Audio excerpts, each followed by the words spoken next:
Hello, ladies and gentlemen, and welcome back to the Freedom Report. I have a very special guest with me today. His name's Connor Boyack. He's the president of the Libertarian Institute. It's a group that's dedicated to advancing the cause of liberty in Utah, and he's the author of a new children's book called The Tuttle Twins Learn About the Law.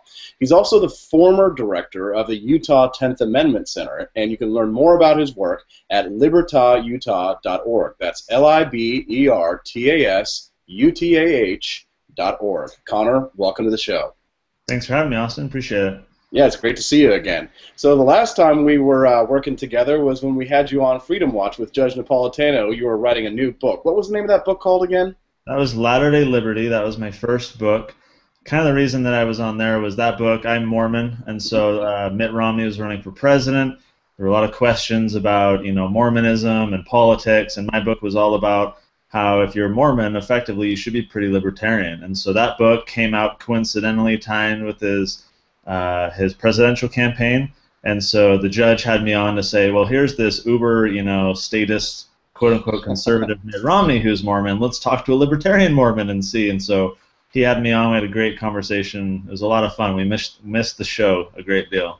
Yeah, we had a lot of fun on there. It caused a lot of trouble. One of the things that I really think is true is that many Mormons are very libertarian. They seem to have a very live and let live philosophy, just as a natural consequence of some of the struggles that they've had over the past how many hundred years? Like about 150 years that the Mormon Church has been established? So coming up on 200 years. Coming up on 200 years that the Mormon Church has struggled, and there's been a lot of turmoil. And I think that the Mormons very much are, leave me alone and let us do what we want and you do what you want, which is at its heart a very libertarian philosophy. It is. But I want to ask you, because you've written this new book about the Tuttle Twins, Learn About the Law, and people who are maybe are not libertarians or who are conservatives may not be familiar with the law. It's a book by Frederick Bastiat. He was a French classical liberal economist, and Connor has attempted to take these ideas that Frederick Bastiat wrote and put them into a book that kids can understand. So can you tell us a little bit more about your book? What inspired you to write it, and what's it all about? Yeah, so our institute, Libertas Institute, we've printed over 10,000 copies of the law. We use the Fee translation. Of course, this was written in French in 1850. There's two prevailing translations. One is done by the Mises Institute, and the other is done by the Foundation for Economic Education, Fee. And I prefer their translation. It's a bit more modern English, a little bit easier to read. So they gave us permission to use theirs, and we printed over 10,000, and we widely distribute these books nationwide at cost. Ours are about $1 a piece, and you can find that at like you said, libertasutah.org.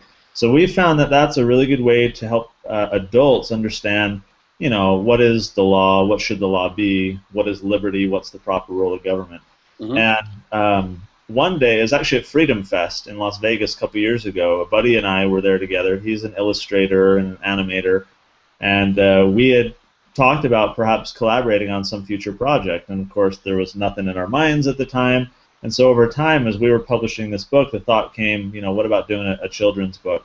And so where Bastiat's book has been very effective at persuading adults to support liberty, we wanted to go after the rising generation. And actually, there's kind of a trend going on right now. You look at like the Ron Paul homeschool effort and everything that Tom Woods is doing as part of that, for example. I think within the broader libertarian movement, there's at least a subtle recognition within some circles of the broader movement that there needs to be more material for children. And I didn't actually want to do this. I'm a father of two children. I was looking out there for what's out there, what can I get for my kids, and really there's a dearth of material. There's like the penny candy kind of books, for the early teens, but there's nothing for the younger crowd. And so as a capitalist, I saw a business opportunity. There's a huge void in the market, and the libertarian movement is surging. Even actually, we've had more reception, positive reception in terms of sales in this book by homeschoolers than by quote-unquote libertarians defined as such. And so moms who believe in freedom, generally at least, and they recognize that the educational material out there maybe isn't conducive to that. And so we're doing a series of books. The Tuttle Twins will become a series of books. So if you think of like the Berenstain Bears or Amelia Bedelia or these children's classics where every book covers a different topic. And so I'll hold up my prop here so everyone can see. This is the first book. Mm-hmm. The Tuttle Twins learn about the law, and all it really is a children's version of Bastiat's book. We figured if we're only going to do one book, what book do we want it to be? And we figured because Bastiat's book, The Law, has been so instrumental with adults, let's have it be that. But the book is sold well. We've already recouped our printing costs. They continue to sell well. And so all of the profit that we're getting from this first book will roll into doing the second and the third and just keep it going so that we can pay the illustrator, do all the marketing, and get it out there. Fantastic. All right. Well, I'd like to get into the nitty-gritty of the daily news grind with you, if you don't mind. I'd like to talk about an issue that was brought up last month. A Supreme Court case that was handed down found that when it was dealing with the question of church and state, that town councils would be allowed to open up their town councils with a public prayer. Now, the town councils all said that anyone could bring any type of prayer that they wanted to. Atheists could even come up and read something that they wanted to from whatever book they wanted to read. But unfortunately, the town council was sued. I believe it was in the state of New York. The town council was sued on the basis of a violation of church and state. Now, the Supreme Court upheld the right of the town council to have a public prayer opening up the meeting, and Supreme Court Justice Clarence Thomas wrote that he thought that the interpretation of the Constitution was written in such a way, he interpreted the Constitution in such a way that he thought that the federal government was the only body of government that was banned from having a state religion, but that the states would have the right, according to the originalist interpretation of the Constitution, that the states would have the right to establish their own religion. So if, for example, Utah wanted to establish Mormonism as the state religion of Utah, Clarence Thomas saw that there was a constitutional argument for that. Now, some people now say because of the 14th Amendment and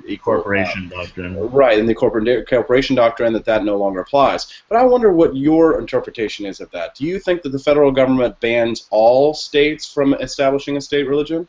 This is actually a really good question. After the Constitution was established, of course, there were state religions. Mm-hmm. So the justice is right, Justice Thomas is right. It's constitutional because even those who passed the Constitution recognized that they could constrain the federal government from having one while having one in their own states as well. So from a strictly originalist interpretation of the Constitution, I think he's right.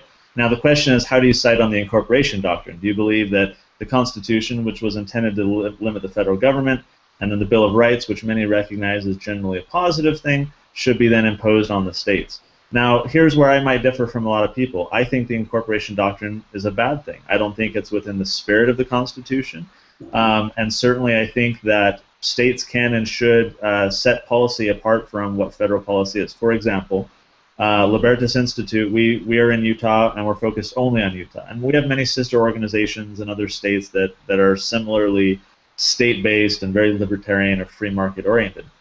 And a lot of our work is getting the Utah legislature to protect rights greater than what the Supreme Court has done through case law or what Congress has done. We don't see that the federal government should be our barometer for what the Bill of Rights should be. Now, many constitutions, state constitutions, incorporated the Bill of Rights into their own state constitutions. Mm-hmm. For example, the Fourth Amendment is in Utah's own constitution. It's in probably most, if not all, of the other state constitutions. So I would rather say, look, let's recognize how the federal government was created. Let's make sure that we don't have scope creep and start to expand it outward. And to the extent that there are any state constitutions that don't have these certain protections within them and we deem them important, let's just amend the state constitutions to preserve that independence between the two. Now, there's a good and a bad there. The good is protecting your Fourth Amendment rights and doing things like that. The bad is, having state religions and things like that. So I think it's a battle. The question is, do we want that to be a battle fought at the federal level or at the state and local levels? And given my interest and profession here working at the state level, I think it's easier to affect change. I think it's the right way from a federalism perspective, even from a decentralized local government perspective. As a faithful, true believing Mormon, I would advocate strongly against any state religion, and I don't think that would fly in our day and age. I don't think it's a concern. But then you get into the school prayer and the opening prayers and the crosses and memorials, and you have some legacy arguments there, but to me there's so many bigger fish to fry in what's going on. I don't keep up on the news with prayers because homes are being invaded, and that's that's where I I want to know. spend my time. One other thing on this topic I'd like to talk to you about. I'm not sure if you're familiar. There's a story out of Oklahoma where a courthouse, the state courthouse, has the Ten Commandments on the front lawn, and they refused to remove it. And so what happened was the Satanic Temple decided to create a bronze statue of Satan and put it on the Oklahoma State House. Now, my question to you is, which do you prefer?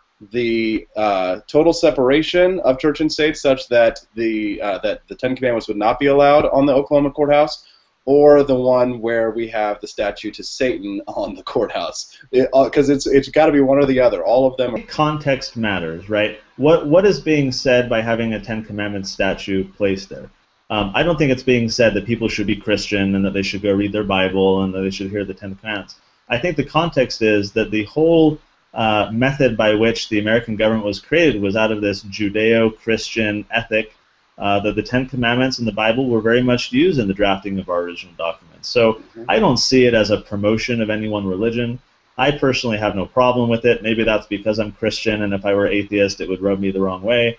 But to the extent that the government isn't advocating for one religion or taxing you to fund a church or getting into any of that, it's so down the priority list. Certainly, I think the atheistic one is just they're trying to poke people in the eye and stir up controversy to make the point. But I don't think they're promoting a religion. I think it's a recognition of our history, and I think it's an appropriate one, frankly. I would rather see that statute privately made and donated rather than taxpayer dollars spent on it. But I think we get into problems as libertarians here when and I'm not saying this of you, but I recognize many within the movement, we focus on these esoteric questions that are controversial, and from a theoretical standpoint, let's talk about it and the nuance there. But there is so much opportunity for reform where we can actually protect people's lives and decrease taxes and actually make a difference that I'm trying to corral all, it's like cat herding, of course, all of the liberty-minded folk together, at least in our geographical area down here in the West, to actually get some stuff done. And we've had a ton of success here in Utah. We've been passing some nation-leading reforms with forcible entry and with requiring prohibiting bulk data collection like the NSA does. Many people don't realize that local law enforcement does this kind of stuff.